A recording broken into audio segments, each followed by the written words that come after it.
Buenos días, buenas tardes. Mi nombre es Carola Cherokee, soy genetista, soy formada por la Universidad Nacional de Misiones, realicé mi doctorado en el Instituto de Biociencias en la Universidad de San Pablo y volví a Argentina después de 10 años con beca de CONICET para hacer mi postdoctorado. Mi área de expertise son los defectos congénitos, ¿sí?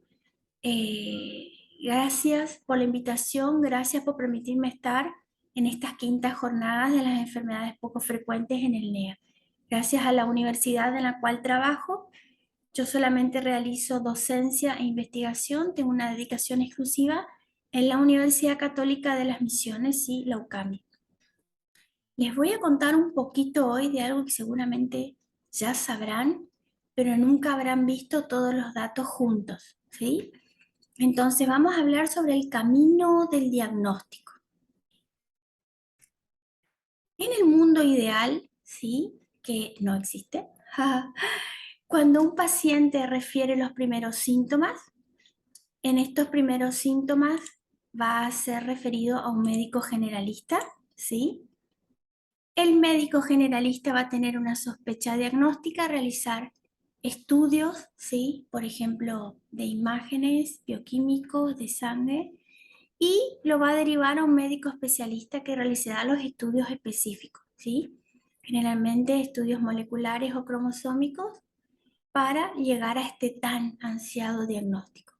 Después del diagnóstico, el camino sigue con esto del asesoramiento genético, que hace referencia a donde un grupo de especialistas no le van a decir al paciente qué debe hacer, sino que van a tener una conversación, ¿sí? Una charla informativa bidireccional en donde le van a informar sobre los riesgos de su patología, las posibilidades de que otra persona en la familia nazca con el mismo defecto, ¿sí? El riesgo de recurrencia puede ser bajo, cerca del 10%, o puede ser alto, ¿sí? En valores superiores. Y le van a permitir a esta persona reorganizar su vida con esta información para volver a esta tan ansiada cotidianidad. Bueno, pero esto es el mundo ideal. Les voy a mostrar que en el mundo real no es de esta manera, ¿sí? Entonces, en el mundo real, una vez que aparecen los primeros síntomas, ¿sí? Piensen que según las estadísticas del país que tomemos de referencia, países muy organizados que tienen registros sobre las enfermedades, los sistemas de salud muy robustos, refieren hasta 9.000 enfermedades poco frecuentes diferentes. Entonces piensen conmigo, 9.000 enfermedades, qué cantidad gigantesca de síntomas incontables deben aparecer en algún momento para que la persona refiera una preocupación y acuda a su médico de confianza, a su médico de cabecera. De estos síntomas me gustaría decirle que inclusive eh, lo complejo de esto es que varias enfermedades poco frecuentes diferentes tienen síntomas comunes, lo que llamamos superposición de los síntomas. Y que a veces las personas de un mismo núcleo familiar que tienen la misma mutación presentan síntomas diferentes, ¿sí? Esto, por ejemplo, suele suceder con enfermedades autosómicas recesivas, donde hay fenómenos como la anticipación, la expresividad variable o la penetrancia incompleta. Entonces, estos valores hacen con que uno de cada 17 individuos, ¿sí?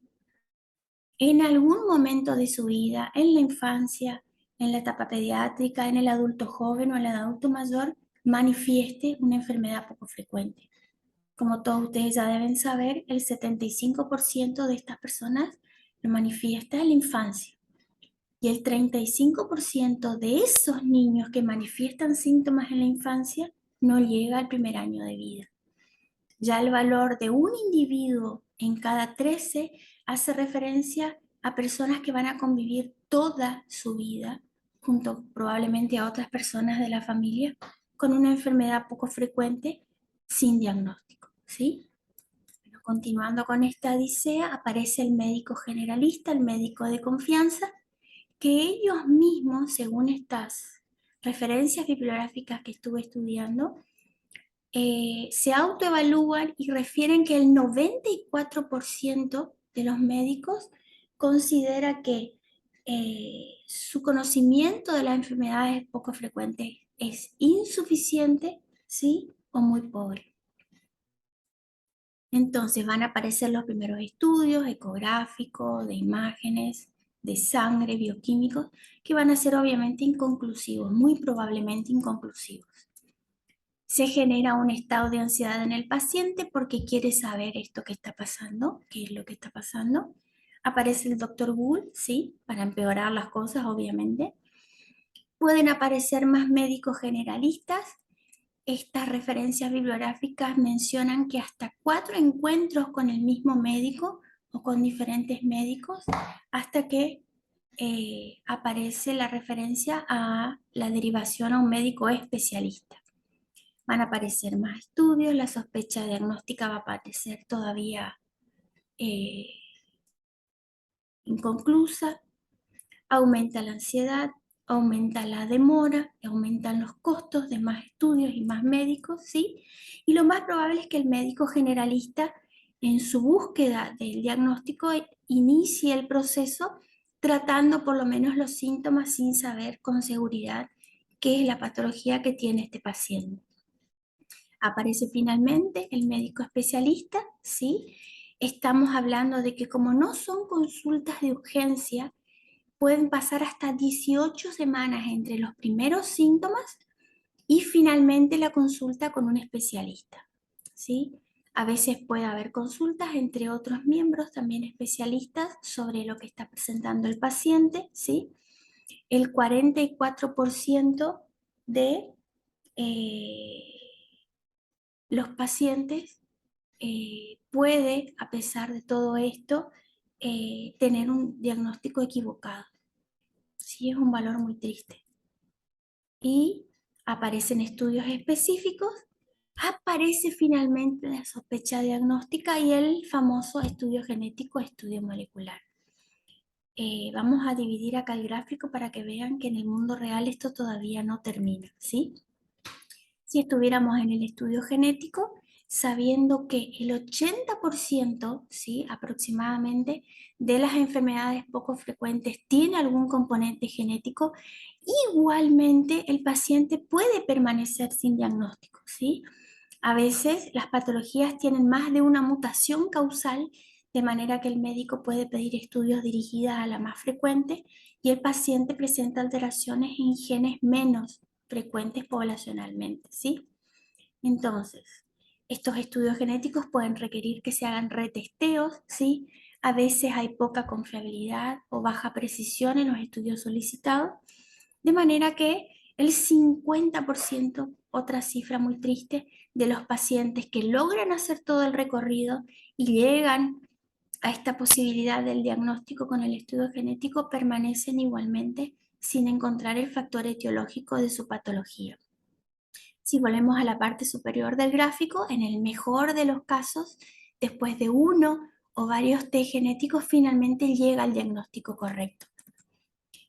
Los pacientes refieren que este recorrido entre el primer médico generalista y el diagnóstico puede pasar en media 4 a 5 años. Y un pequeño grupo de pacientes refiere que un cuarto de los pacientes han demorado 30 años y 3 décadas en encontrar el ansiado diagnóstico molecular. De cualquiera de las dos maneras, ¿sí? Del recorrido de este gráfico, todos los casos van al asesoramiento genético. Los pacientes sin diagnóstico molecular o cromosómico van a tener un cálculo de riesgo de repetición de otro miembro de la familia que va a ser un cálculo empírico tomado de estadísticas, ¿sí? Probablemente de países a los cuales Argentina no forma parte. Entonces el componente étnico también puede ser una variable a tener en cuenta. De cualquier manera, a nadie le gustan los cálculos empíricos, pero es mejor que no tener ningún cálculo.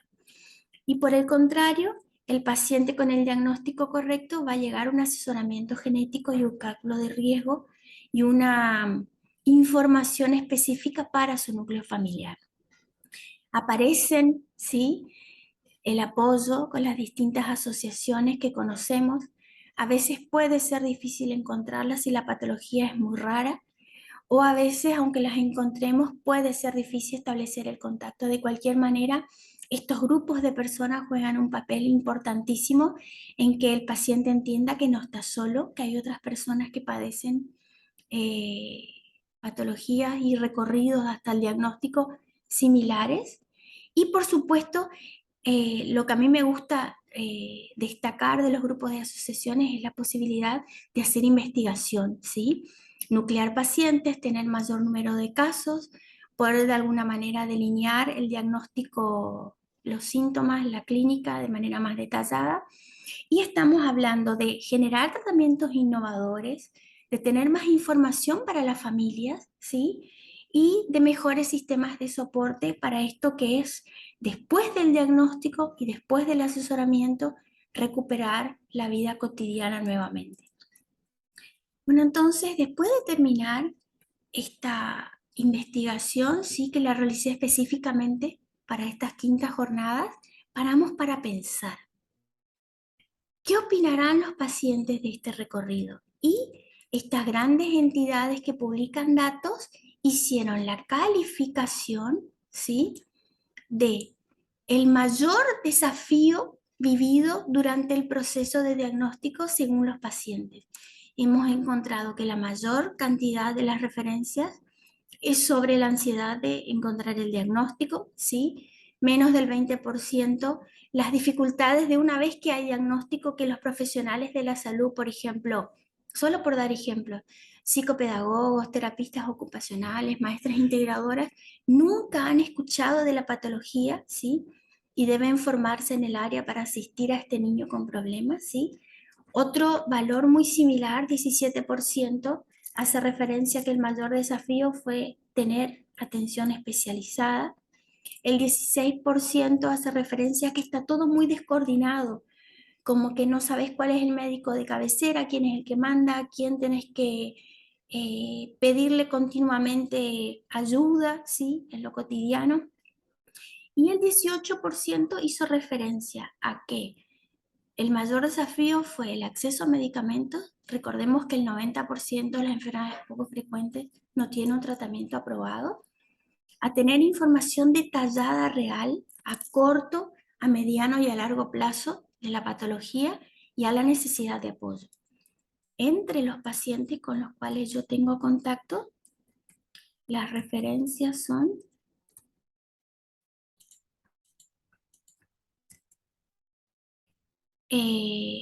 llegar al diagnóstico clínico y no tener diagnóstico genético. ¿Sí? Esto de él o ella, el especialista, nunca escuchó hablar del síndrome. ¿Hasta dónde llega la función del genetista? ¿Cuánto tiempo debo mantener el vínculo? Porque pensemos que los niños crecen y entran en la edad reproductiva y aparecen nuevamente las dudas sobre que otro niño nazca en la familia con la misma patología. ¿Cuál es el médico de cabecera? ¿Sí? Y lo más común entre los pacientes preguntados fue: me siento muy perdido, no entiendo los medicamentos, no entiendo lo que tengo que hacer con la obra social, con el certificado único de discapacidad, beneficios que puedo tener respecto a viajar a otras provincias y no pagar peaje, no pagar patente, bueno. Entonces volvimos a parar a preguntarnos, ¿qué dirán los especialistas? ¿Sí? Y encontramos esta estadística. ¿Qué calificación le da el médico especialista a cuál es el mayor desafío vivido en este proceso de acompañar a la familia? Fíjense que los valores son diferentes, casi todas las mismas proporciones, entre 18 y 11%, abarcó llegar al diagnóstico, conocer enfermedades raras y poder conversar con colegas, tener acceso o darle acceso a la familia a una atención más personalizada, coordinar la atención con otros especialistas, y en el 39%, el valor más elevado, hicieron referencia a poder ser entrenados para reducir el tiempo de diagnóstico. Las patologías están, solo que los síntomas no son reconocidos. Y por supuesto tener la oportunidad de colaborar con expertos para aprender de ellos, ¿sí? Entre los médicos a los cuales consultamos acá en Posadas Misiones, hicieron referencia a que hacer un buen trabajo en equipo, teniendo metas claras y teniendo un único vocero para la familia, consideran que es una de las dificultades en este camino del diagnóstico. Bueno, para ir cerrando, les cuento que gracias a Dios, a pesar de todo esto que parece tan complicado que yo les acabo de mostrar, aparecen estas personas maravillosas, ¿sí? Formando entidades, organizaciones no gubernamentales, fundaciones, ¿sí? Que trabajan junto a los especialistas y que logran, por ejemplo, estas cosas increíbles como la ley 3807, ¿sí? Recientemente aprobada en Chaco, sobre el retiro voluntario móvil para el familiar de la persona con discapacidad. Entonces tenemos muchas dificultades, sí, pero cuando nos unimos, cuando trabajamos en equipo, realmente nuestras fortalezas son increíbles. Para ir cerrando estos minutos que me dieron para poder hablarles, les cuento qué es lo que yo me pregunto en mi trabajo, todos los días.